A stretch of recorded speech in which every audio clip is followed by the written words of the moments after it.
¿Qué tal? ¿Cómo les va? Damos inicio a un nuevo encuentro por la pantalla de canal BBC de Agenda de Noticias, este repaso que hacemos casi todos los viernes a partir de las 23 horas. Durante los últimos días tenemos que reparar, ¿sí? Hacer foco en lo que fue el tema del aumento de las tarifas. Sin lugar a dudas, este tema acaparó la agenda no solamente del Pago Chico de la provincia de Buenos Aires, sino del país, y fue eje central de los contenidos de los diferentes portales, sitios y páginas web, más precisamente tarifas que aumentaron en lo que hace a los servicios de luz y agua. En este último vamos a estar reparando, y a todo esto hay que decir que en el plano local el Consejo Deliberante aprobó por unanimidad en la sesión de ayer jueves la iniciativa del intendente Héctor Gay, por la que se va a realizar un descuento del 3% en la factura de gas. Se le dio el visto bueno a la derogación de la tasa municipal incluida en las boletas de gas, y a partir del mes que viene, o sea de mayo, los bahienses tendremos un 3% de descuento en ese servicio público. Buenas noches, Ezequiel Jimeno. Muchísimas gracias por venir, concejal del bloque Cumplir. ¿Qué posición tomada tenés al respecto de todo esto que pasó? ¿Cómo se fue desencadenando hasta ayer jueves, ¿no?, en el Consejo Deliberante? Obviamente que la posición nuestra era acompañar esta decisión, primero porque creemos que cualquier cuestión que esté al alcance de los concejales, del Consejo Deliberante, que pueda mitigar el aumento excesivo que han tenido las tarifas, todo es bueno. Lo que tenemos que decir es que en realidad el porcentaje que va a dejar de pagar el vecino es ínfimo, es muy escaso, por dos motivos. Primero, porque era un 3% sí, del total del monto de consumo, no del total de la factura. Cuando nosotros hacemos la cuenta es un 2,20 total de la factura. Y la otra que hay que decir es que esta tasa no se pagaba habitualmente, porque generalmente se pagaba a aquellas personas que en los meses de verano consumían menos de 100 metros cúbicos y los meses de invierno más de 200 metros cúbicos. Entonces, si analizamos las facturas, en las últimas facturas es muy raro que la gente lo haya visto o lo haya pagado. Yo te voy a poner un ejemplo. ¿No llega a la reducción total del 9,3% que se dice? No es una reducción total. O sea, se le suma lo de la comuna más el descuento que lo anunció la gobernadora Vidal. El 6% a nivel provincial, que vuelvo a lo mismo. Sí. Yo te doy un ejemplo. No digo, pero sumando, no se llega sí, a no es el 9. No, porque no es una suma aritmética, porque si vos haces el 9,3 del total esto es el 9,3 del consumo, que no es el total de la factura. Te doy un ejemplo.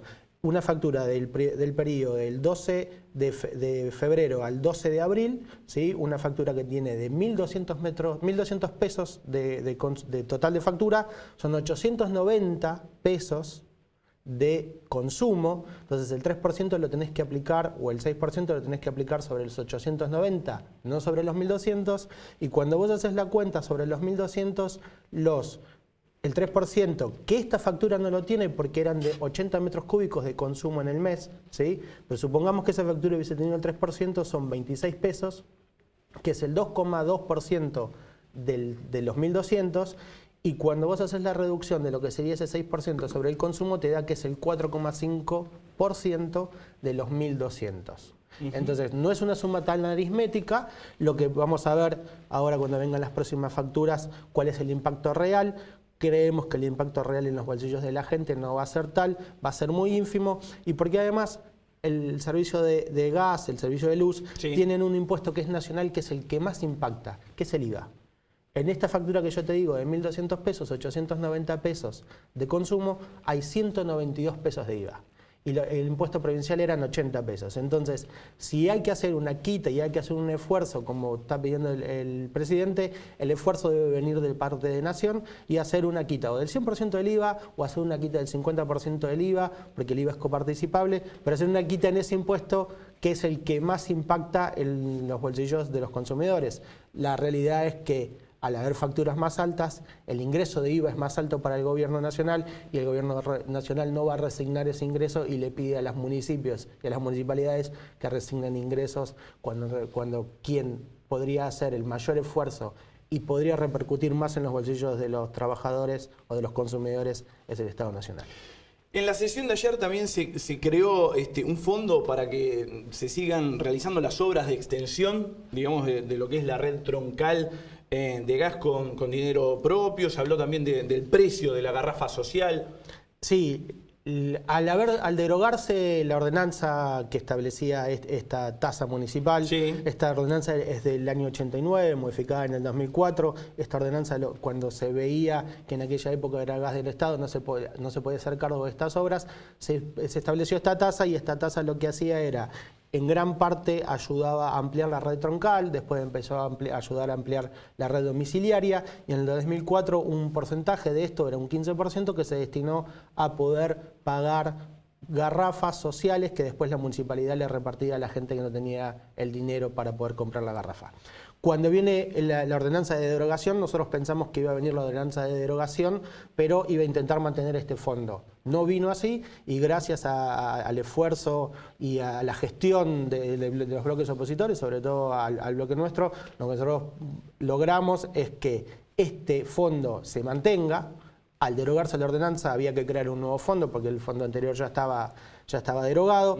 Que este fondo se mantenga, que el dinero que estaba presupuestado para este año, que son 6 millones de pesos, el Departamento Ejecutivo, es decir, el Intendente, lo asegure, o sea que se aseguraron 6 millones de pesos, y esto viene a colación de lo que manifestó el Intendente cuando lo manifestó esto, que dijo que las obras que estaban en ejecución iban a continuar y las obras nuevas no se iban a parar, en la conferencia de prensa. Entonces, cuando dio esa conferencia de prensa, y frente a esto nosotros, como era un simple dicho y no estaba plasmado en la ordenanza, quedó escrito en la ordenanza que este fondo va a continuar, se van a continuar. Y otra cosa que quedó escrito en la ordenanza, que nos parece interesante, que también es a instancia de nuestra, es que cada 3 meses el Ejecutivo tiene que informar. La Secretaría de Obras y Servicios Públicos tiene que informar qué obra se hizo, cuánto dinero se destinó, para que nosotros podamos tener un contralor de cómo se gasta este dinero de acá a fin de año. Y en líneas generales, Ezequiel, estos aumentos en las tarifas, ¿no? ¿Cómo lo vas viendo? ¿Cómo lo vas tomando? ¿Qué lectura política haces en base a lo que fue el costo de los servicios públicos en su momento, lo que es hoy, ¿no? Y parece como que hay dos campanas que te cuentan dos realidades diferentes. Me gustaría saber tu opinión. ¿Cuál es la opinión que yo tengo? Mirá, yo te voy a dar la opinión, y que la he formado a través de la experiencia. Yo he participado en casi todas las audiencias, en todas las audiencias públicas que se realizaron. En 3 por lo menos que tenga conocimiento, capaz me estoy olvidando alguna. Participé en 3 de Bahía Blanca del Gas, sí, en 2 del Capital, en 2 en Capital del Gas. Eran 3 de sí, Bahía Blanca. Exactamente. Bien. Participé en 2 de la Luz, y participé en la del Agua de este año. Bueno, participado en varias audiencias. Y lo que yo veo es, nadie discute que las tarifas públicas estaban atrasadas. Es real que las tarifas públicas estaban atrasadas. Estaban atrasadas las tarifas, y había no había inversión, digamos. Yo creo que las tarifas estaban atrasadas. Ahí había una excusa por parte de las prestadoras en decir que no tenían dinero para invertir, porque aquel dinero que no pagaba el usuario, lo pagaba el Estado, se lo daba a las empresas. No es que las empresas no recibían el dinero. Entonces las empresas recibían el dinero, y por ahí, utilizando esto, que las tarifas estaban atrasadas, estaban un poco pisadas, decían que no tenían dinero necesario para invertir. Entonces era, a ver, el huevo o la gallina, ¿quién era primero? Con esto que las tarifas empiezan a incrementarse, el problema es, lo que nosotros tenemos que ver es cuánto es el incremento. El incremento es excesivo. Yo te voy a dar un ejemplo en el gas. De abril del año pasado a abril de este año, 100%. Cuando ya se había aumentado un 300% en el 2016. Entonces, lo que nos parece es que el incremento tan alto, y la otra cosa que se discute es, ¿cuál es realmente el costo? ¿Cuál es el costo real del gas? ¿Cuál es el costo de producción del gas? ¿Cuál es el costo de distribución del gas? ¿Cuál es el costo de creación de energía eléctrica y de distribución de energía eléctrica? Y cuando vos escuchás las dos campanas, vos escuchás las campanas de las empresas que te dicen, a nosotros nos cuesta, nunca te dicen cuánto, te dicen que es caro, pero no te dicen cuánto, y te dicen que la tarifa no le alcanza. Y cuando vos escuchás las campanas de gente que tiene conocimiento en el área, o de las agrupaciones de defensa de los consumidores, te dicen, Te doy un ejemplo. Sí. A nivel internacional, el costo de producción del gas está a 3,60. No hablemos del gas de vaca muerta, que es el gas que es más caro. Pero el gas convencional es 3,60. Nosotros ya hoy estamos pagando $4,85. Cuando te hablo de 3,60 dólares o $4,85. Y la proyección del Ministerio de Energía es llevarlo a $7,19 de acá al 2019, en lo que falta. O sea que nosotros hoy estamos en la mitad de los aumentos. Y con un agravante, que está dolarizada la tarifa. Por ende, el aumento del dólar de ayer y de hoy va a impactar en la tarifa independientemente de este 40% que va a empezar a impactar en el mes de abril. Entonces, nos parece, la postura que nosotros tenemos es, estas tarifas son excesivas, son recesivas, ya estamos viendo que los comercios empiezan a disminuir personal, a cerrar, y por otro lado es, el usuario común, el señor trabajador, ¿puede pagar este aumento de un 40% cuando el incremento promedio para este año van a ser 15% de los salarios? Por eso es lógico, está bien, estaban retrasadas, hay que actualizarlas, está bien, pero en forma paulatina y en la medida que gradual, y en la medida que el usuario lo puede pagar. Ya lo dijo la Corte, la tarifa tiene que ser justa y razonable y tiene que ser gradualmente incrementada. Y el usuario, el consumidor, digamos, OMIC, de Defensoría del Pueblo, ¿no? Le quedan, digamos, esas posibilidades para ver, también hablando de lo que tiene que pagar en realidad, ¿no? El costo real del consumo del servicio. Y sí, si cree que hay alguna errónea facturación, debería recurrir a la OMIC, a la Defensoría del Pueblo, y a partir de ahí controlar. Pero si la facturación está correcta al valor del gas, me parece que no va a haber mucha opción, y lo que le queda a la persona es pagar. Estamos viendo gente que empieza. De hecho, yo antes de ayer atendí a una persona en el Consejo Deliberante que de país vinieron 1.500 pesos de luz y me dijo que de ahí se iba al ANSES a sacar un crédito para poder pagar la factura de la luz. Cuando empezamos con esto es complicado porque si una persona que es jubilada, que gana 7.900 pesos, le vienen 1.500 de luz, le viene otro tanto de gas, le viene el aumento del agua, que de promedio estamos en 700, 800 pesos bimestral. Cuando empezamos a ver eso, es decir, se lleva más de un 30% de lo que efectivamente cobra como jubilación mínima y no le queda dinero para poder vivir. Ezequiel, muchísimas gracias por el tiempo compartido. Gracias a ustedes por la invitación. Cerramos el primer diálogo, vendemos y después retomamos este programa, Agenda de Noticias.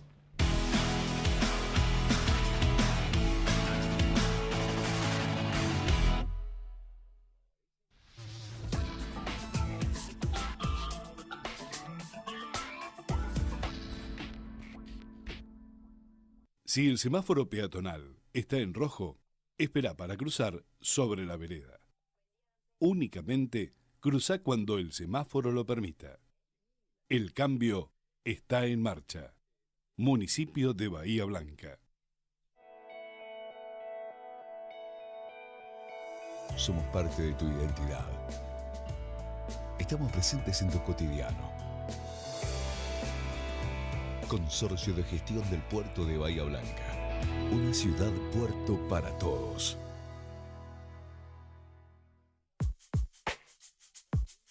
Tu voz presente en 24 bancas. Espacio de representación ciudadana. Honorable Consejo Deliberante.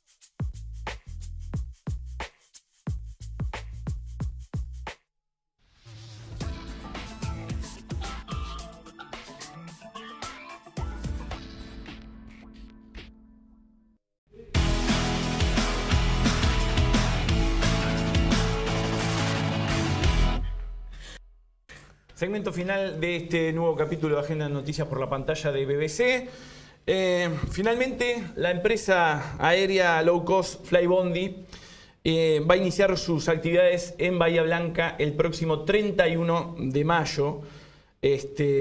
Para hablar de este tema, y creo que este es un pequeño iceberg, ¿no? Hay muchos más grandes, me parece. Lo tenemos al jefe del aeropuerto, Carlos Millán. Buenas noches, Carlos. Muchísimas gracias por haber venido. La idea era encontrarnos hace un par de semanas, pero bueno, hubo algunos inconvenientes en cuanto a quien les habla por parte de lo que hace a la salud. Y ¿se acuerdan? No sé si se acuerdan. Ese viernes, bueno, no pudimos emitir el programa. ¿Ya estás mejor de salud? Ahora sí estoy totalmente recompuesto. Gracias mejor a así. Dios. Gracias a Dios.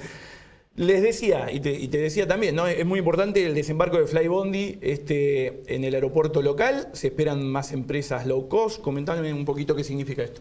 Sí, el tema de las low cost, no son muchas las que van a operar en Bahía Blanca.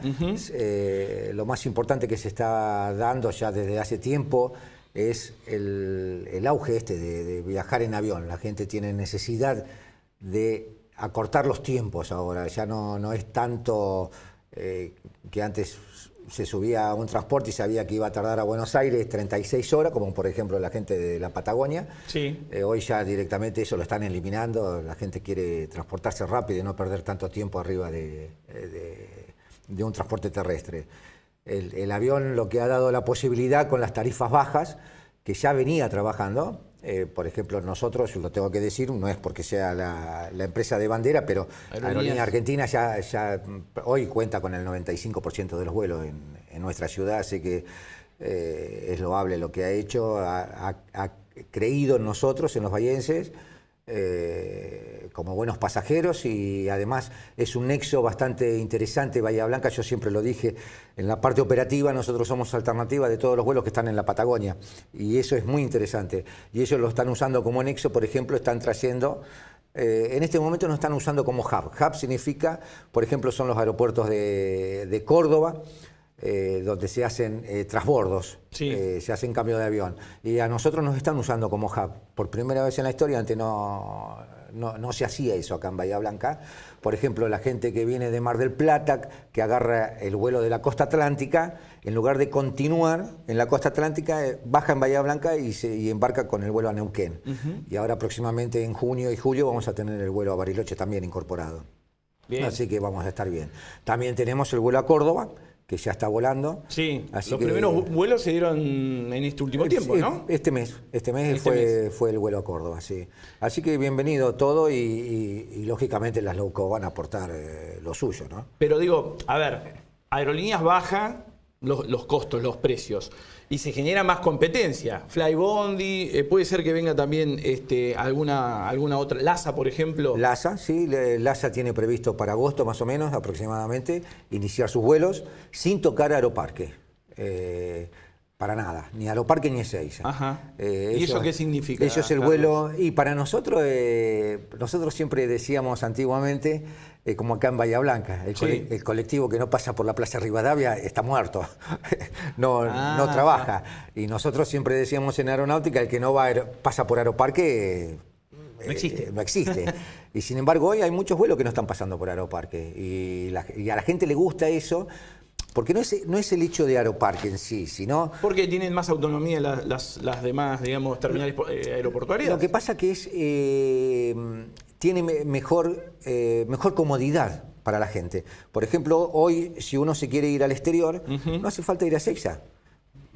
Para nosotros es muy engorroso ir a Ezeiza, porque tenemos que ir a Aeroparque, y de Aeroparque tenemos que ir a Ezeiza por vía terrestre. Si no, tenemos que tomar el vuelo que hace Bahía Mar del Plata, Ezeiza, que está siempre lleno.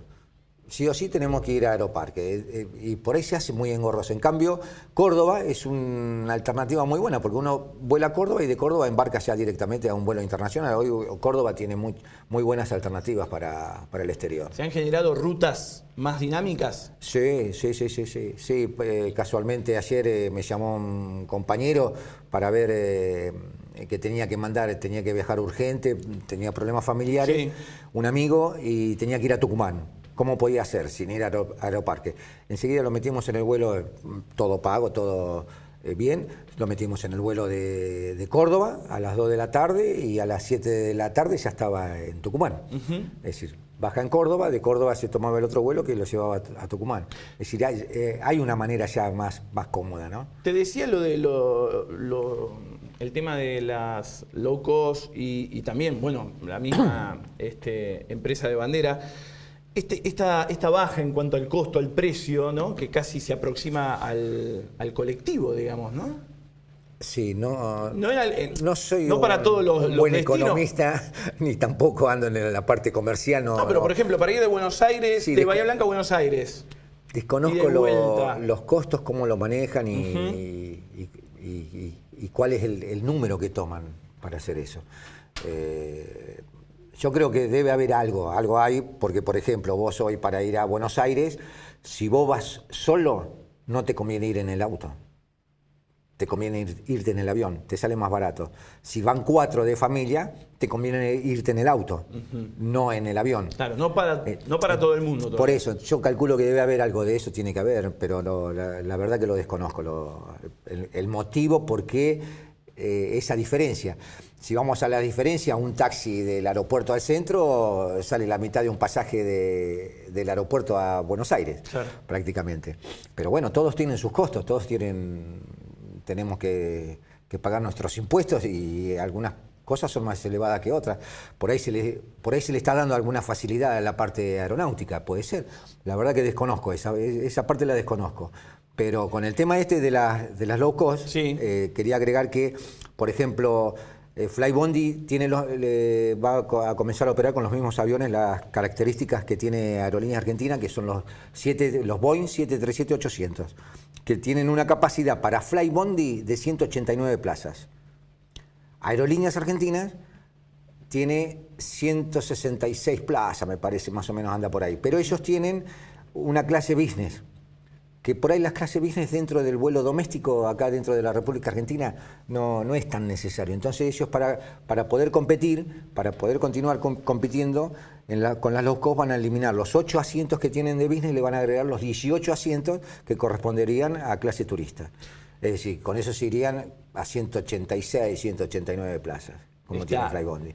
Y esta coyuntura, digamos, de estos cambios que se están dando, ¿cómo lo encuentran al aeropuerto Carlos hoy en día? Bueno, nos agarraron no te digo con la guardia baja, pero lo que pasa que encarar una remodelación no es algo que se dice, bueno, vamos a hacerlo, no hace falta una pieza porque vamos a tener un chico más y qué sé yo, no es tan así. Es decir, hay que hacer un análisis, hay que ver si esto perdura, que yo ya lo he dicho que va a perdurar, porque no son otras épocas. Hay mucha gente que la compara con la década del 90 y yo a todos les digo, no tiene absolutamente nada que ver la aeronáutica con la década del 90. En la década del 90 teníamos $1, $1. Hoy tenemos 21 pesos, me parece que ya lo pasamos, $1. Entonces es totalmente distinto. La gente cambia, la gente no quiere perder tanto tiempo de su vida viajando en vía terrestre. Entonces, encarar una ampliación por ahí lleva su tiempo, su análisis y hay que conversar. Bueno, por ahí las empresas privadas hay que empujarlas un poquito para que inviertan y creo que el municipio en ese sentido, con buenas relaciones y buena gestión, han logrado que la parte privada que tiene la concesión del aeropuerto invierta y haga las ampliaciones que son necesarias. No sé el tiempo que va a llevar ni cuándo va a empezar. Te decía esto a colación, hace días atrás el alcalde de Talcahuano, sí, de Chile, Henry Campos, visitó la ciudad con motivo del 190 aniversario y sí, sostuvo que los vuelos de Bahía y Mar del Plata hasta Temuco y Puerto Montt determinan un nuevo corredor oceánico pero aéreo. Sí, lo escuché, me agradó mucho porque en el 190 aniversario de la ciudad creo que fue el único que nombró al aeropuerto, eso estuvo bueno. Y porque yo creo que el aeropuerto es una parte importante hoy de la ciudad. No ha crecido con la ciudad, porque antes no existían los aviones, pero bueno, cuando apareció, y hace ya desde el año 2013 que no teníamos una sola luz para poder aterrizar de noche, que se vienen incrementando los vuelos desde el 2014 y vienen y cada vez tenemos más vuelos y más vuelos y más vuelos y entonces ha hecho que la ciudad sea tenga otra característica, que haya instituciones que estén pensando en el turismo, cosa que antes ni pensar en el turismo. Entonces es interesante eso y me gustó las palabras del alcalde de Talcahuano, porque en realidad todos estamos esperando, creo que, una pequeña ola de turistas desde ese sector hacia nuestra región. Espero que se nos dé. Y creció más del 38% la cantidad de pasajeros de Bahía Blanca. Esta cifra corresponde a marzo, ¿sí? Según la fuente, la Notitrans, tenemos la captura. Este año se espera que se sumen 150.000 pasajeros más. Esperamos más, sí.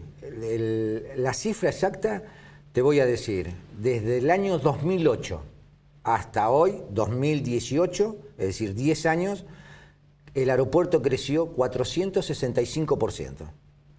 Es una cifra no común para ningún aeropuerto que crezca tanto. Lo que pasa que somos Bahía Blanca, estamos en el sur de la provincia de Buenos Aires, muchos no nos tienen en cuenta, además nosotros somos un pueblo una ciudad bastante conservadora, no nos gustan mucho que vengan de afuera a tocarnos timbre a las 2 de la tarde porque estamos durmiendo la siesta, qué sé yo.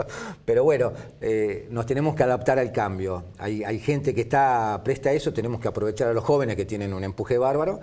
Y la cifra es esa, 465%. Por eso el aeropuerto también quedó chico. Un aeropuerto que relativamente es nuevo, porque desde el 2008 a hoy son 10 años. Sí.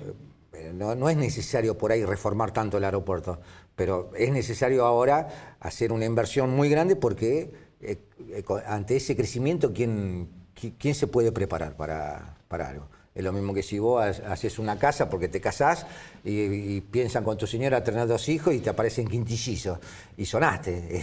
Tenés que empezar a construir de golpe más habitaciones, más de todo y otras cosas que por ahí no las tenías pensado. Bueno, esto es así. Y es bueno para la ciudad y le hace bien a la ciudad. Además, la idea del Ministerio de Transporte con respecto a la ciudad es muy importante, es muy interesante. Nosotros tal vez no le estemos dando el auge que tiene la noticia o la importancia que realmente tiene la noticia, pero el Ministerio de Transporte ve a Bahía Blanca como un nexo logístico de todo el sector de carga multimodal y polimodal para todas las regiones, con el tema de Vaca Muerta, la Patagonia y el norte también, está todo metido acá. Tal es así que ellos quieren hacer todos los desembarcos para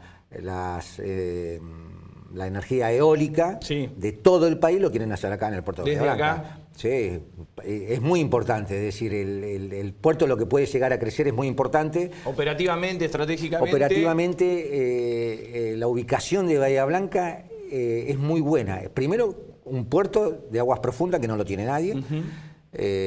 Los puertos, yo siempre cuento lo mismo, van a cargar a Rosario, cargan medio barco y después tienen que venir a terminar de cargar el barco acá. Es decir, es un puerto importante. Y ahora tiene muchísima más capacidad, además logísticamente, de otros elementos, no solamente de cereal. Y después, bueno, tenemos una red ferroviaria impresionante y que ya se está hablando de habilitar muchas otras vías que no están funcionando en este momento. Y camiones, hay playas de camiones impresionantes. Bueno, nosotros desde el aeropuerto, con el tema de la carga, también lo tienen pensado ellos porque se puede trabajar. No hacemos una carga muy grande ni tampoco apenas llegará al 1 o 1,5% a nivel mundial. Pero es carga importante, es decir, el generador es enorme, pero si tiene alguna falla y hay que conseguir un repuesto, el repuesto ese hay que mandarlo a buscar urgente y tiene que estar en menos de 24 horas para que siga funcionando. Bueno, eso lo hace el avión, la carga aérea, no el barco ni ningún otro medio de transporte. Carlos, te agradezco muchísimo el tiempo compartido, nos quedamos... Sin tiempo. Vaya la redundancia. Nos volveremos a ver, a encontrar y a dialogar. Un gusto. Porque es muy importante y creo que va a estar en la agenda. Un gusto. Gracias. De esta manera, y feliz día para el 1 de mayo. Gracias igualmente. Día del Trabajador. Y feliz día a todos. Muchísimas gracias por estar del otro lado, nos vemos dentro de 7 días.